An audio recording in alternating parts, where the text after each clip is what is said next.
Nuestro tema no es un tema muy conocido, por eso es que tenemos interés especial en divulgar sus características más generales para hacerlo de un conocimiento un poquito más adecuado entre la población general. Se conoce como síndrome antifosfolípido y esta es una enfermedad que se caracteriza por la producción y la agresión de sustancias de defensas biológicas que son las sustancias autoinmunes o sustancias de defensa que va a condicionar una coagulación variable en diferentes partes del cuerpo, con manifestaciones también muy amplias de acuerdo a la extensión de su daño.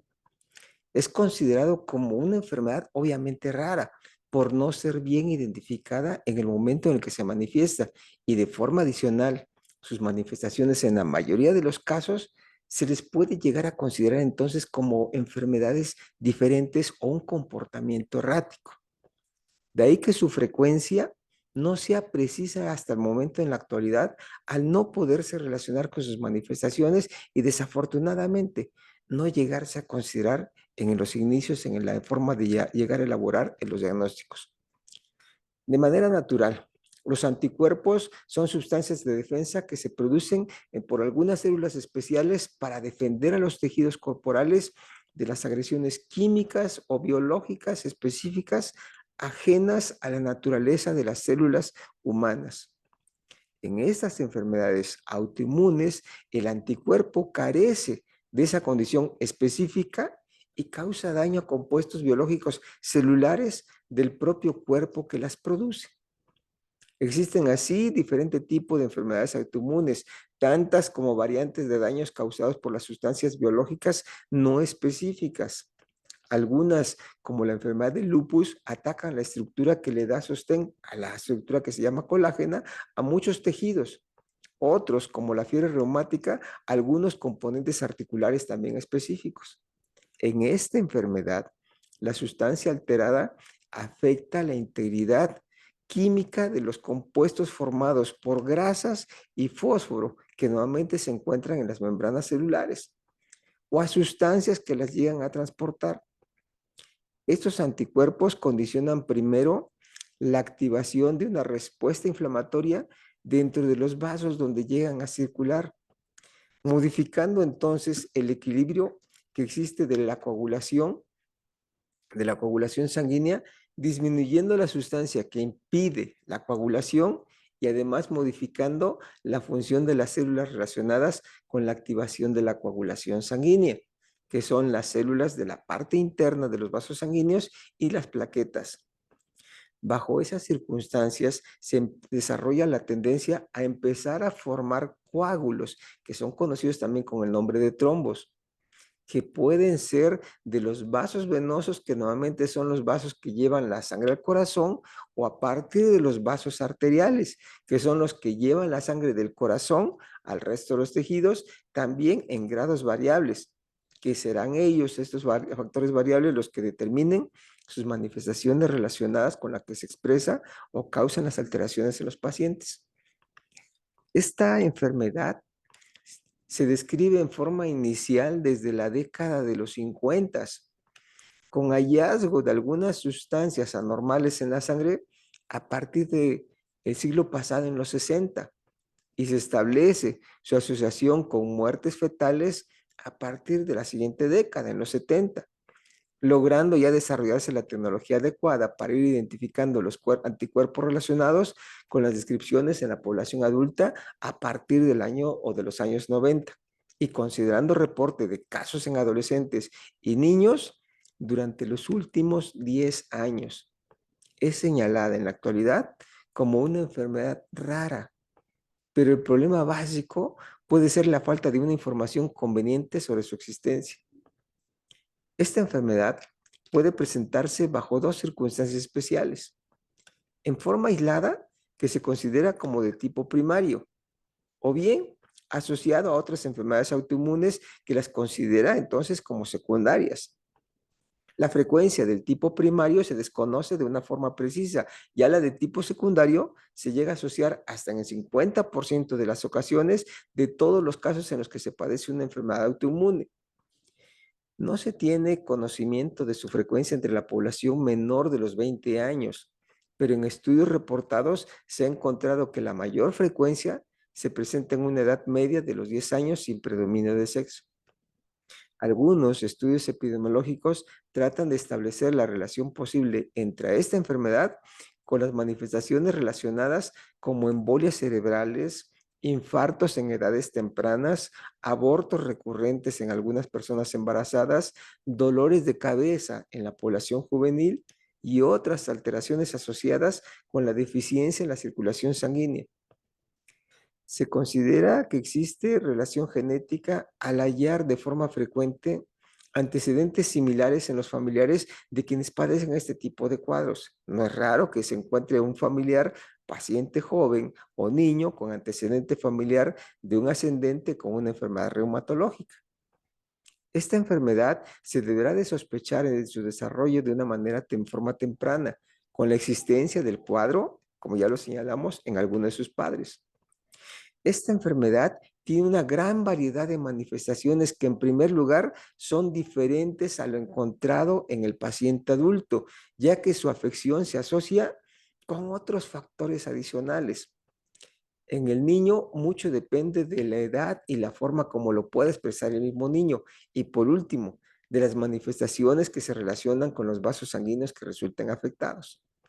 Se establece que cerca del 55% de las ocasiones los niños van a tener manifestaciones de bloqueos circulatorios por coágulos en las venas. El 34% lo pueden presentar en vasos arteriales, 7% en vasos muy pequeñitos y 4% en forma mixta, tanto en lados arteriales como en los venosos.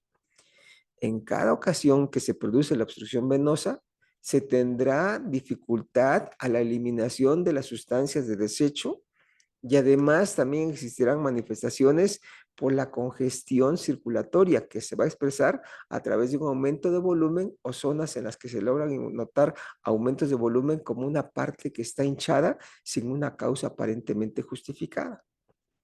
Cuando los problemas son arteriales, la manifestación entonces está relacionada por la falta de los nutrientes, incluyendo el oxígeno a los tejidos, lo cual puede causar dolores intensos y variables, y además de la pérdida de la coloración habitual, con la tendencia a la coloración oscura, pálida o incluso, si es mucha la deficiencia en la circulación de oxígeno en particular, una franca necrosis. El aspecto de la piel puede ser hasta negro.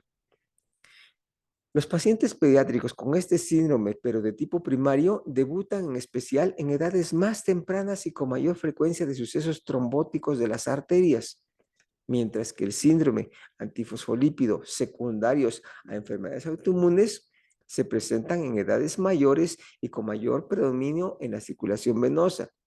De esa forma, se consideran de un pronóstico más grave las de tipo primario. En cada sistema, la circulación podrá generar datos muy variables. En la circulación cerebral, nos va a dar como manifestaciones en el paciente vómitos, dolores de cabeza, alteraciones del estado de la conciencia, con pérdida de la conciencia, desmayos o síncopes, mareos, náuseas o incluso algunas alteraciones en la función motora localizadas. Todo este tipo de variantes de síntomas pueden confundir a cualquier médico y catalogarlo con otro tipo de enfermedades y ante su desconocimiento no poder identificar ese tipo de enfermedad en una etapa temprana. En las afecciones de tipo digestivo va a producirse dolores abdominales, diarrea, estreñimiento, cólicos, síntomas de mala absorción, desnutrición, distensión abdominal, coloración amarilla de la piel, dolores localizados de algunas vísceras especiales. Y en las glándulas habrá modificaciones en sus funciones. En las extremidades se podrán notar cambios en las dimensiones con el aspecto hinchado. Habrá presencia de dolores musculares, alteraciones articulares con dolor o limitación de los movimientos. Pueden incluirse también destrucciones de hueso.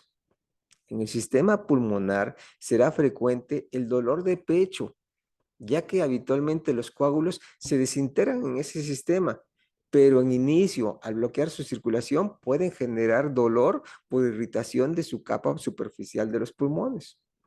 El corazón, al tener eventos de bloqueo, pueden tener manifestaciones relacionadas, cuidado, con infartos que en ocasiones pueden causar la muerte súbita en algunos casos graves. A nivel de la piel, se podrá apreciar en especial palidez ante la falta de la circulación adecuada superficial por los pequeños vasos afectados o bien modificaciones inflamatorias asociadas. Por compromiso en la circulación nerviosa pueden aparecer sensación de adormecimientos, sudoraciones o cambios en la sensación superficial corporal. En el sistema urinario pueden provocar modificaciones en el sedimento urinario que se podrán notar en un estudio general de orina, pero habrá que interpretarlo junto con los demás datos que también se están señalando en una forma variada. En la mayoría de los casos se pueden acompañar con fiebre y malestar general. Así, cuando el cuadro es incipiente, se podrá confundir fácilmente con cuadros más habituales y que generalmente son los que pueden llegar a hacer pensar en primer lugar al médico como primer diagnóstico a llegar a considerar. Gripas, infecciones intestinales, urinarias, bronquitis, asma y desnutrición, pero que deberían de alertar al mismo médico cuando este tipo de manifestaciones son recurrentes y asocian de una manera muy frecuente la existencia de dolor en grados variables en diferentes partes del cuerpo. Y en otras ocasiones, por error, se les ubica de forma inmediata como alteraciones de conducta. No es raro que lleguen a catalogar a aquel paciente de tipo adolescente o de tipo escolar como el clásico niño que ya no quiere ir a la escuela e inventa el pretexto de tener dolores de los cuales no existe ninguna evidencia que lo justifique. Y entonces se cataloga como alteraciones de conducta y obviamente el niño sí tiene ese tipo de patología.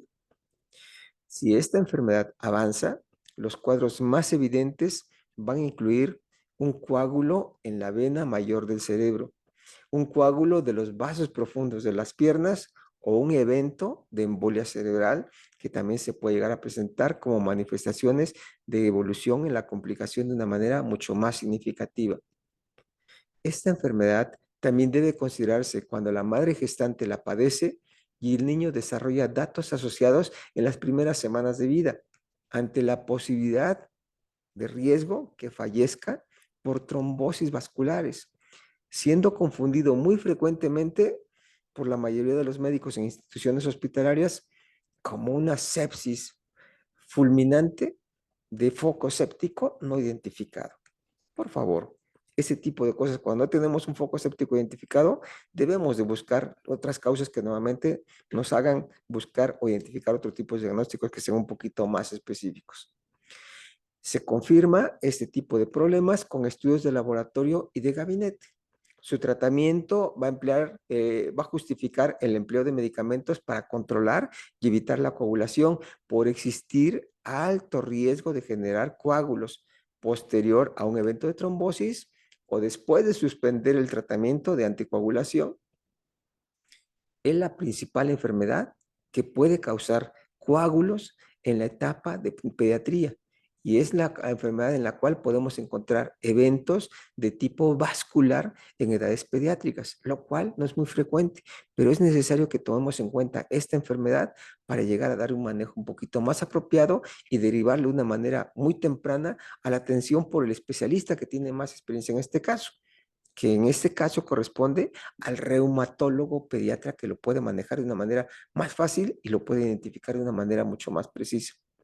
Así, ante un niño con esta sospecha, no debemos de perder el tiempo y podemos pedir la evaluación y la valoración del reumatólogo pediatra.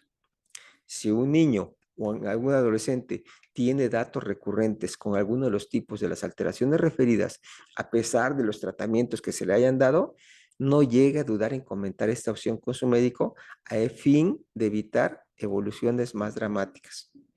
Esperamos el tema haya despertado su interés, les haya gustado. Si lo conseguimos, les pedimos que lo marquen con un like a este video. Además, no dejen de compartir este enlace con otros familiares a los cuales les puede interesar el tema y también los enlaces los pueden también compartir en donde podemos tener este contacto con nuestro blog o acceso a la adquisición de los libros en su versión electrónica o en su versión física si los pueden adquirir. Por lo demás, solamente agradecemos su atención y esperamos contar con su interés próximamente en el siguiente video. Hasta luego y muchas gracias.